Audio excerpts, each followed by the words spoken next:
जय श्री सद्गुरुदेवाय नमः। जय श्री गणपति देवाय नमः। ओम नमो भगवते वासुदेवाय नमः। श्रीमद् भागवत महापुराण अष्टम स्कंद 16वां अध्याय।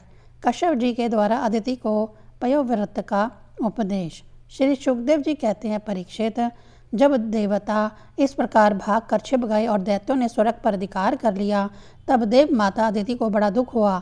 वह अनाथ सी हो गईं। एक बार बहुत दिनों के बाद जब परम प्रभावशाली कश्यप मुनि की समाधि टूटी, तब वे अदिति के आश्रम पे आए। उन्होंने देखा कि ना तो वहाँ सुख शांति है और ना किसी प्रकार का उत्साह या सजावट ही। परीक्षित, जब वे वहाँ जाकर आसन पर बैठ गए और अदिति ने विधि पूर्वक उनका सत्कार कर लिया, तब वह अपनी पत्नी अदिति से उसके चेहरे पर बड़ी उदासी छाई हुई थी। बोले, कल्याणी, इस समय संसार में ब्राह्मणों पर कोई विपत्ति तो नहीं आई है। धर्म का पालन तो ठीक ठाक होता है। काल के कराल गाल में पड़े हुए लोगों का कुछ अमंगल तो नहीं हो रहा है। प्रिय, गृहस्थ आश्रम तो जो लोग योग नहीं कर सकते उन्हें भी योग का फल देने वाला है। इस गृहस्थ आश्रम में रहकर धर्म, अर्थ और काम के सेवन में किसी प्रकार का विघ्न तो नहीं हो रहा है। यह भी संभव है कि तुम कुटुंब के भरण पोषण में व्यग्र रही हो, अतिथि आई हो और तुमसे बिना सम्मान पाए ही लौट गए हो। तुम खड़ी होकर उनका सत्कार करने में भी असमर्थ रही हो, इसीलिए तो तुम उदास तो नहीं हो रही हो। जिन घरों में आए हुए अतिथि का जल से भी सत्कार नहीं किया जाता और वे ऐसे ही लौट जाते हैं, वे घर अवश्य ही गीदड़ों के घर के समान हैं। प्रिय, संभव है मेरे बाहर चले जाने पर कभी तुम्हारा चित्त उद्विग्न रहा हो और समय पर तुमने अवश्य से अग्नियोग में हवन ना किया हो।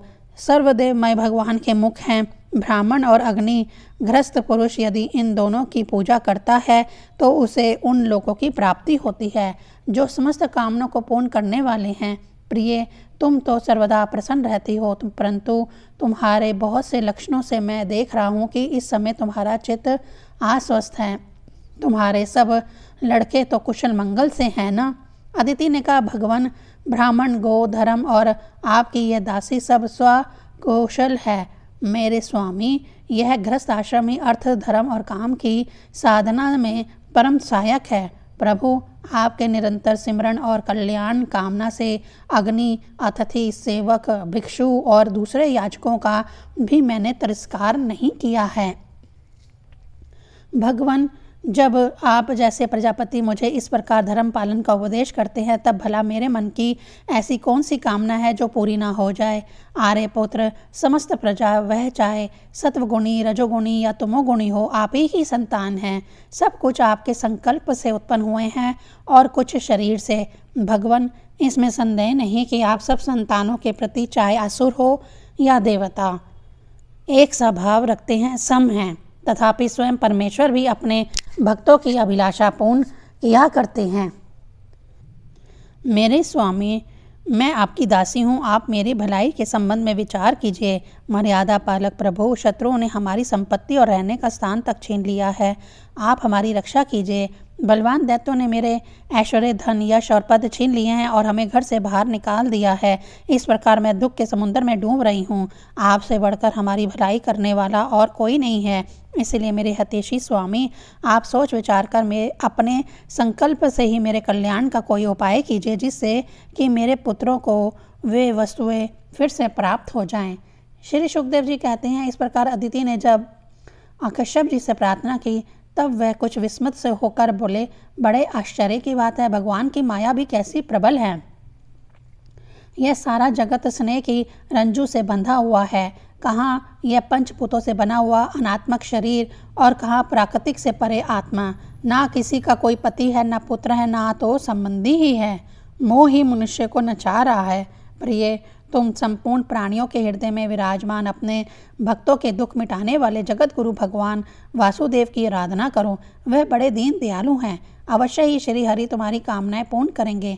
मेरा यह दृढ़ निश्चय है कि भगवान की भक्ति कभी व्यर्थ नहीं होती। इसके सिवा कोई दूसरा उपाय नहीं है। अदिति ने पूछा, भगवान, मैं जगदीश्वर भगवान की आराधना किस प्रकार करूं, जिससे वह सत्य संकल्प प्रभु मेरा मनोरथ पूर्ण करें। पतिदेव, मैं अपने पुत्रों के साथ बहुत ही दुख भोग रही हूँ, जिससे वे शीघ्र ही मुझ पर प्रसन्न हो जाएं। उनकी आराधना की वही विधि मुझे बतलाइए। कश्यप जी ने कहा, देवी, जब मुझे संतान की कामना हुई थी तब मैंने भगवान ब्रह्मा जी से यही बात पूछी थी। उन्होंने मुझे भगवान को प्रसन्न करने वाले जिस व्रत का उपदेश किया था वह मैं तुम्हें बतलाता हूँ। फागुन के शुक्ल पक्ष में 12 दिन तक केवल दूध पीकर रहें और परम भक्ति से भगवान कमल नयन की पूजा करें। अमावस्या के दिन यदि मिल सके तो सूअर की खोदी हुई मिट्टी से अपना शरीर मलकर नदी में स्नान करें। उस समय मंत्र पढ़ना चाहिए। हे देवी, प्राणियों को स्थान देने की इच्छा से वराह भगवान ने रसातल से तुम्हारा उद्धार किया था। तुम्हें मेरा नमस्कार है। तुम मेरे पापों को नष्ट कर दो।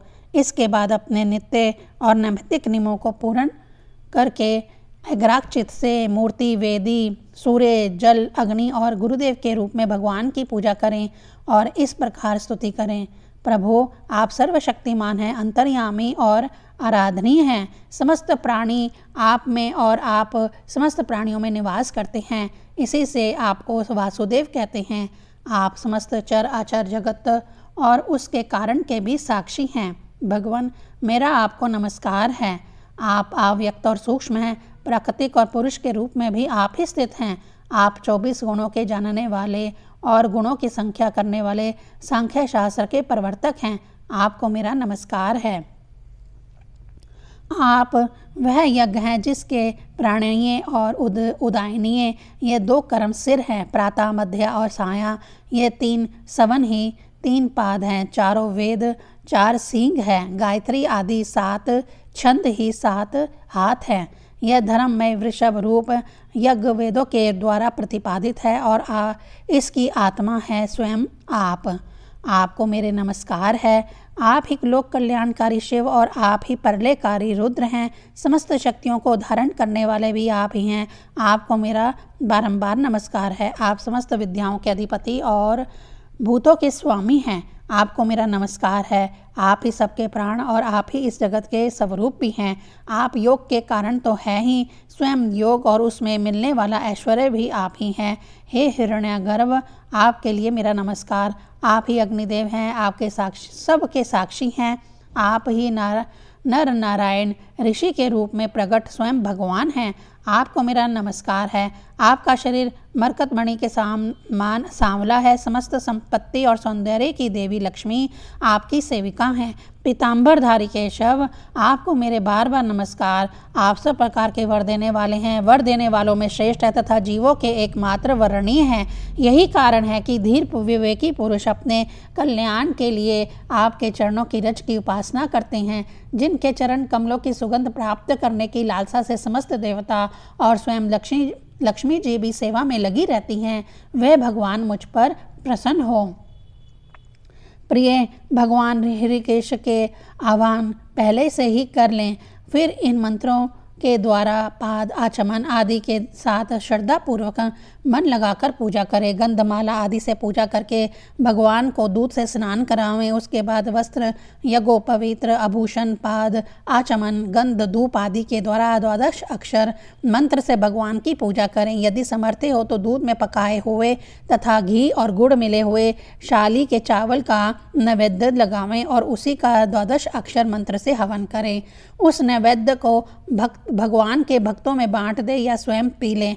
आचमन और पूजा के बाद तांबूल निवेदन करें। 108 बार 12 अक्षर मंत्र का जप करें और स्तुतियों की तरह भगवान का स्तवन करें। प्रदक्षिणा करके बड़े प्रेम और आनंद से भूमि पर लौटकर दंडवत प्रणाम करें। निर्माल्य को सिर से लगाकर देवताओं का विसर्जन करें। कम से कम 2 ब्राह्मणों को यथोचित रीति से खीर का भोजन करावें।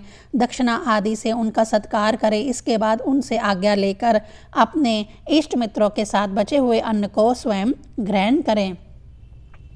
उस दिन ब्रह्मचार्य से रहें और दूसरे दिन प्रातःकाल ही स्नान आदि करके पवित्रता पूर्वक विधि से एग्राक होकर भगवान की पूजा करें। इस प्रकार जब तक व्रत समाप्त न हो तब तक दूध से स्नान कराकर प्रतिदिन भगवान की पूजा करें। भगवान की पूजा में आदर बुद्धि रखते हुए केवल पयोव्रती रहकर यह व्रत करना चाहिए। पूर्वत प्रतिदिन हवन और ब्राह्मण भोजन भी कराना चाहिए। इस प्रकार पयोव्रती रखकर 12 दिन तक प्रतिदिन भगवान की आराधना, होम और पूजा करें तथा ब्राह्मण भोज कराता रहे।